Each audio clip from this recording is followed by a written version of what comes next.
Olá pessoal, tudo bem com vocês? Olá! Mais uma vez estamos aqui para mergulharmos no Evangelho e hoje é o capítulo 12 do livro de Lucas. Estamos em Lucas 12. Muita gratidão a Deus e por essa série e gratidão a Deus pela vida de vocês que estão com sede de aprender o assunto mais importante do mundo, os ensinamentos mais importantes do mundo, porque vieram do próprio Cristo, do próprio Deus.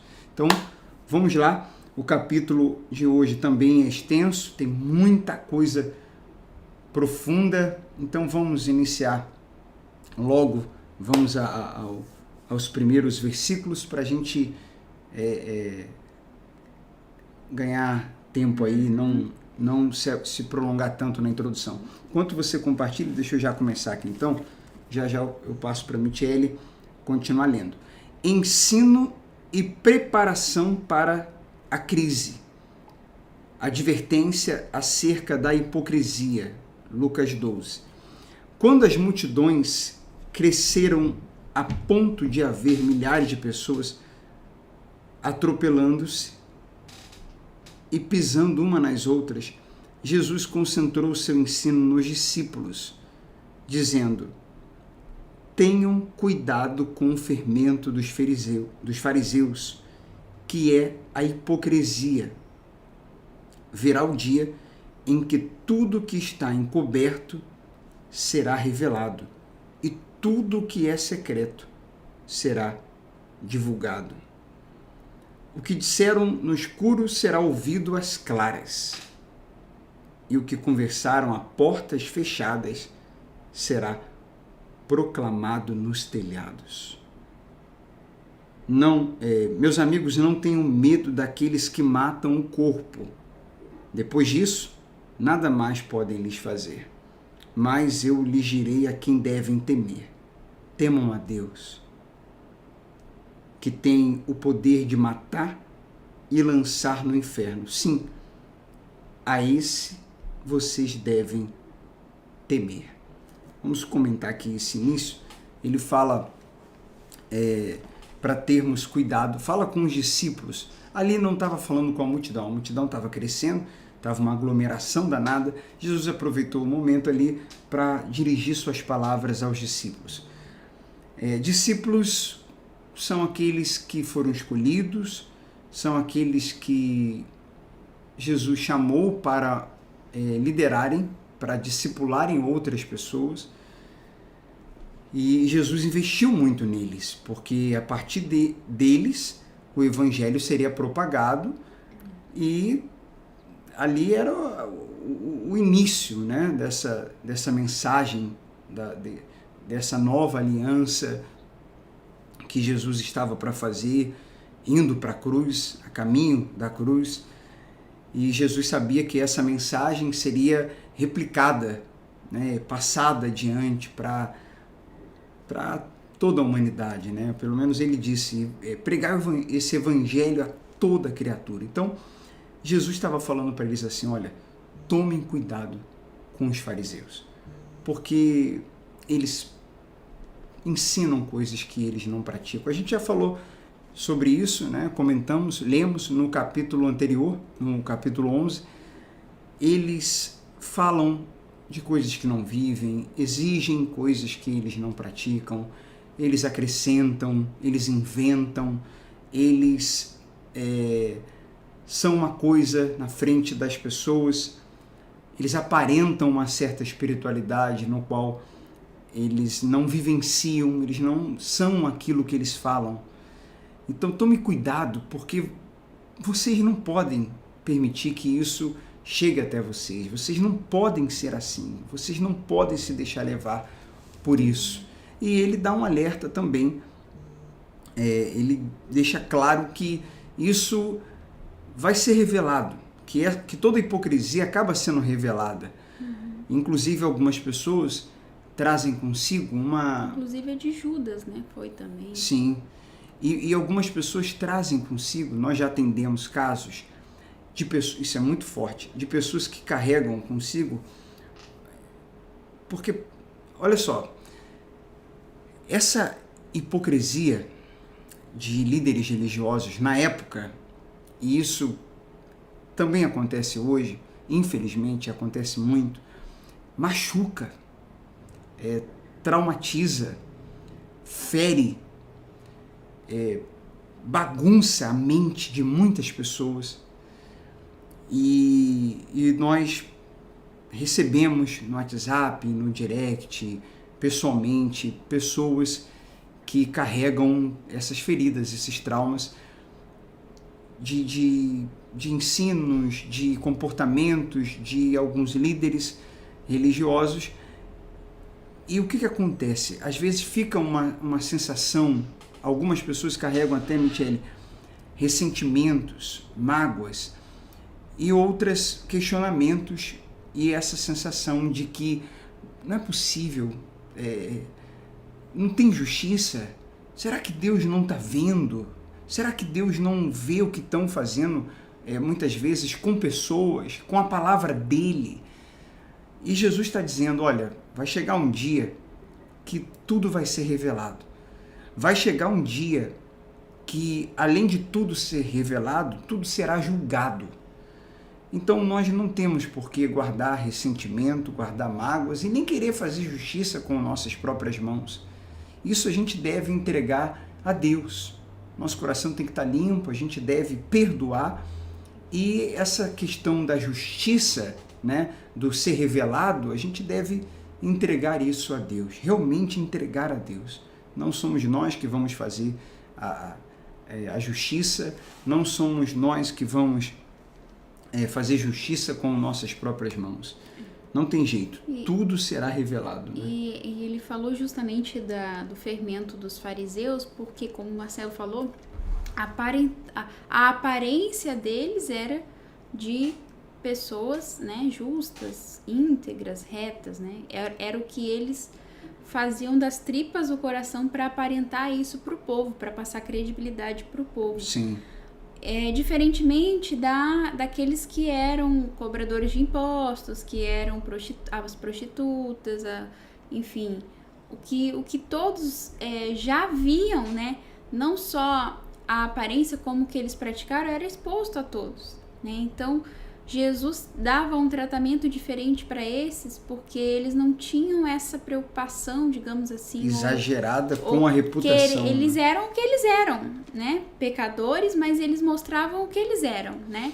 Já os fariseus eram pecadores, mas eles mostravam uma aparência de santidade, né? Que é o mais perigoso, que é aparentar uma coisa que não se vive, que não se pratica. Isso é perigoso, e a gente tem que estar sempre em vigilância com a gente também, né? A gente que convive com outras pessoas, né? Ou que a gente trabalha e está num cargo de liderança, né? De chefia, né? Numa empresa ou numa organização. Então ali você tem essa responsabilidade, né? Digamos assim, de ser de fato o exemplo, né? Isso. E de não falar uma coisa, né, para os colaboradores, para os que estão sendo liderados ou para os que estão abaixo de você, e você não praticar, você viver outra. Você fala para eles se dedicarem ao trabalho, mas por trás você está sendo relaxado com quem está acima, digamos, de vocês, né? E com os fariseus, como eles estavam acima do povo, mas diante de Deus eles estavam sendo devedores, né? Sim. É bom você falar isso, porque a gente levou para o lado do que Jesus falou, de ter cuidado com o fermento dos fariseus. E a gente vem na nossa cabeça, assim, quando a gente reflete, pensando nos outros, né? Nas outras pessoas, em outras pessoas. Tem que ter cuidado com quem é hipócrita. Sim, mas temos que ter principalmente esse cuidado que Michele colocou. Foi muito bom você falar isso. Porque nós somos discípulos de Jesus. Isso, né? temos que ter cuidado, nós, para que nós não sejamos hipócritas. Então, tenha cuidado, tenhamos cuidado para que a gente não haja assim. Primeiro, esse é o primeiro ponto. Esse é o primeiro ponto. Para que a gente não seja um hipócrita, para que a gente não seja fingido, para que a gente não fale, não poste coisas nas redes sociais, não passe imagem... Queira passar uma espiritualidade. Uma imagem que a gente não vive e, muito bem, temos que ter esse cuidado, com respeito a nós. E temos que ter cuidado para que também esse fermento de outras pessoas que agem dessa maneira não nos contamine. Então tem que ter todo esse cuidado aí. Cuidado também para não se magoar. Então, resumindo essa primeira parte, guarda o teu coração, ou limpa o teu coração, se for o caso, do fermento dos fariseus que acabou te ferindo, te machucando, te decepcionando. Limpa teu coração, guarde teu coração. Primeiro ponto.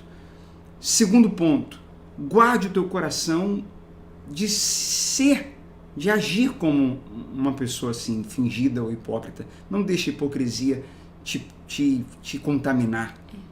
Então, tem esses dois lados aí. Não copie esses líderes, né? Esses fariseus. Então, eu acho que Jesus está falando assim para os discípulos, olha, eu estou falando com vocês sobre isso, o seguinte, não se magoe com eles, não copie eles, não queiram fazer justiça com as próprias mãos.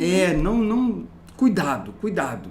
E Jesus está alertando, isso existe, isso é real, e como a gente costuma dizer, né? Isso aí tinha na época de Jesus, tá crescendo isso aí só veio piorando, né? Na nossa época. Então, resumindo, guarda teu coração, perdoe, se for o caso, não copie, não normalize, não ache que isso é normal, não copie isso, não seja cúmplice disso e, por último, não seja assim. Isso vale para todos nós, para você que está acompanhando, isso vale para a Michele, isso vale para mim, é uma mensagem de Jesus para os seus discípulos, como a Michele falou, para todos nós que estamos aí nessa caminhada cristã. Vamos seguir, então? Como aconteceu, né, na eleição também, né? Isso choveu, aliás.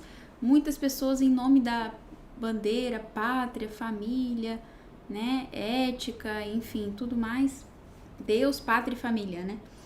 E essas mesmas pessoas que levantavam essa bandeira, né, e nas redes sociais, querendo tudo isso, mas muitas vezes no dia a dia, com os familiares, com as pessoas, né, há falta de respeito, há xingamentos, enfim, coisas que incitam divisão, que incitam ódio, que incitam o contrário da vontade de Deus, né? Por isso que o evangelho incitam carnalidade. Por isso que o evangelho está infinitamente acima de qualquer ideologia, né, política, de qualquer posição, tanto de um lado como de outro, porque dos dois lados, de um lado você vê muito moralismo e muitas vezes, como você colocou, atitudes contrárias a todo esse moralismo pregado. É isso mesmo. Ódio, às vezes. Do outro lado também se vê um discurso de paz, de amor, mas quando muitas pessoas, não todas, nenhum dos dois lados a gente está generalizando, mas encontramos isso nos dois lados. Gente falando de paz, de amor e sendo agressivas, quando contrariadas... não aceitam opiniões diferentes. Não, reagem com muita raiva. Então, nada disso representa o Evangelho. Nenhum dos dois lados representa o Evangelho. Os dois lados ainda estão muito distantes do Evangelho. Embora um ou outro pareça estar próximo na mente de algumas pessoas, esse lado aqui defende os pobres, defende os indefesos, olha para os necessitados, fala mais de amor. Então parece estar mais perto do Evangelho. Mas, por outro lado, esse outro lado aqui fala de ética, de moralismo, de família, né? de ser uma pessoa conservadora, de ter princípios, parece estar mais perto. Mas se você for ver bem, o Evangelho é muito mais completo. Aliás, o Evangelho é completo. E esses dois lados, eles não são completos. E há dos dois lados, como colocamos, essa incoerência entre o discurso e o que se faz. Há muita incoerência. Então, bom exemplo também, muito bem colocado. Qual lado é o de vocês? O lado do Evangelho. Mas então isso aí é falta de posicionamento, está faltando posição, está faltando ter personalidade, tem que ter um lado, o muro é do diabo. Pode ser que a pessoa tenha um posicionamento político, né? Sim, isso é um direito que todos têm. Todos. Agora, quando a gente tem o princípio do Evangelho dentro da gente, a gente crê, dá exemplo e respeita quem pensa diferente, Respeita. né? Se a gente for debater, a gente debate com respeito, a gente tem que buscar conhecimento e argumentos para mostrar sem desprezo, exato, sem ataque mostrar pessoal. o nosso lado, não com raiva, com ira, porque por que a pessoa fica irada, com raiva e quer enfiar a goela abaixo a pessoa? Porque ela não tem argumentos. Então, ela, na cabeça dela, aquela pessoa tem que pensar do mesmo jeito que ela pensa, mas ela... E aí, como ela não sabe dialogar, como ela não sabe debater de forma respeitosa, muitas vezes ela reage de forma agressiva. Sim, e algumas pessoas... Deu uma travadinha aqui. Tá tudo bem aí, pessoal? Tem que colocar aqui, ó. Dá um feedback aqui pra gente, pessoal, por favor. Colocar pra... Tá aqui, ó. Continua lendo aí, mozinha. Só um detalhe aqui. Acho que tá funcionando agora, né? Coloca ali nos comentários, só pra ver o feedback do pessoal. Eu acho que tá dando... Travou, mas voltou. Travou, mas voltou. Só, eu vou fazer uma coisa aqui que eu acredito que vai melhorar. A gente tá... Ah, tá. Sim, tá ok. Só um detalhe aqui. Quando uma pessoa... Para alguém chegar ao ponto de pensar dos dois lados, que alguém que ama o Evangelho, que mergulha no Evangelho e dizer, como eu falei, que o Evangelho está acima... Tá travando ainda, pessoal? Vamos fazer o seguinte. Vamos dar uma pausa aqui, ó. Deixa eu fazer uma coisa aqui que vai melhorar. Tá sem a imagem de vocês, a Celiane colocou. Vamos ver se atualiza.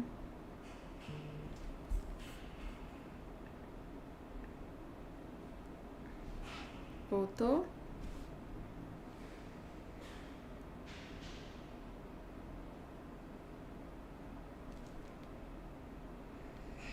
Voltou? Aqui tá aparecendo.